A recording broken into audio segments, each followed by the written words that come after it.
I am ready!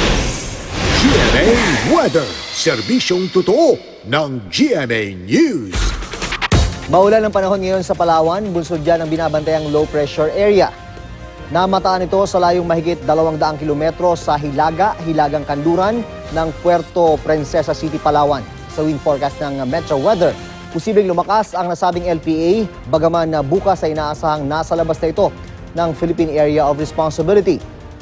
Bukod sa Palawan, uulanin din dahil sa LPA ang iba pang bahagi ng Mimaropa Region, pati na ang Visayas at Mindanao. Mga panandaliang ulan naman o kaya local thunderstorm ang mararanasan sa nalalabing bahagi ng bansa. Dito sa Metro Manila, maulap at mataas din ang tsansa ng ulan hanggang mamayang gabi. Mga kapuso, isang tropical depression o mahinang bagyo ang namataan ng Pag-asa sa Pacific Ocean.